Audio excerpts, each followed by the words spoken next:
Hi everyone, welcome. I'm excited to have you here in my studio in a few weeks. In the meantime, I've had a few questions about the cup.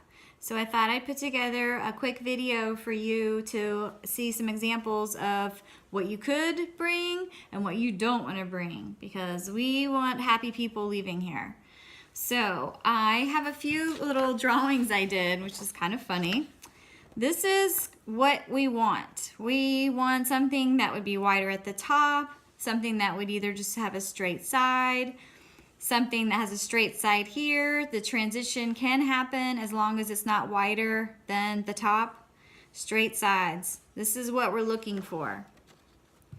This is not what we want.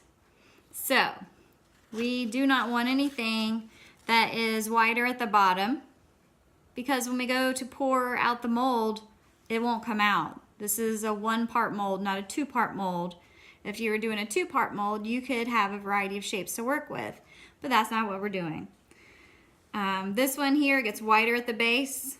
This one is wider here in this area, so it's gonna make it probably a little difficult to pop out. And then if you notice the bottom here, how that kicks out. You do not want any jutting or anything that's gonna obstruct, because plaster is gonna be right there in that little pocket, that little cavity. So it's not gonna be able to release. Same here, how it comes straight down, but if it has ever so slight of a little kick out right here, you need to be careful of that. And then again, this little kick out down here. You can go and add some feet or handles onto these with your clay body. You'll be able to get some slip cast from Carolina Clay probably, and use a clay body that would match that, but we'll talk about that. So again, this is what your examples of good and bad. Okay, so here is the cup that I'm going to demonstrate for you guys when you come to the workshop. This is my slip cast cup. You can see straight sides, the bottom is flat, pretty straightforward. This is a Shoko piece. This is also slip cast, and then she's gone back and pinched it a little bit to give it a little bit more handmade feel and look to it. But again, you can see how that can just easily pop out. You could facet your sides. Now the base here juts out a little bit. You don't want that, but the sides, you could facet just as long as everything's straight. Or you could do a square, could square it off. This is my friend Nick Moen, and he has a company, Bright Angle, that they do a lot of slip cast work, but this is one of his slip cast pieces. This is a really lovely piece.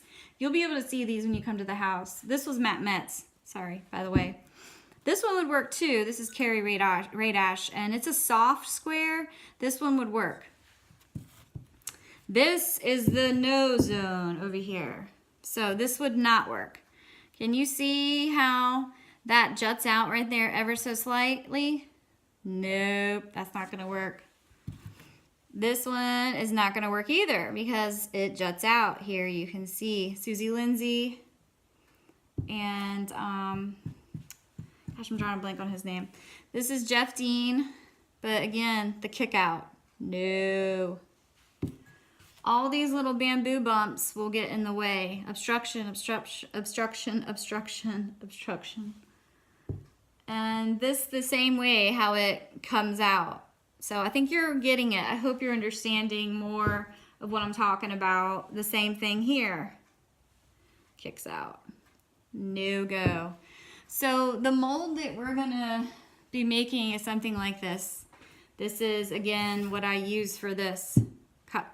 Okay, so you can kind of see the size difference that we're going to be working with to make it a little bigger, and we're going to be building our molds out of tar paper.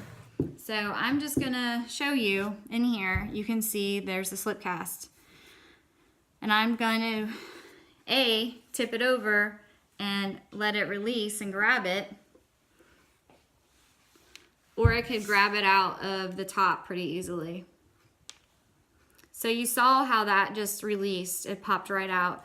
You'll go back on the wheel and clean up these edges. I go back with everything that I slip cast on the wheel and clean it up. But that's how quickly and easily that happens. So we'll go over more of that when I see you in a few weeks. But in the meantime, I hope that these cleared up your questions. And also look at the shrinkage rate. That's pretty crazy. I fired a cone 9, so my pots are going to 2300 degrees, so they're shrinking a lot. Like I said, if you have other questions, just email me and I'll try to help out. And I look forward to seeing you soon. Oh, also, if you have one of these, a mixing to attach to your drill, please bring it because we'll be sharing. So, all right, have a wonderful day.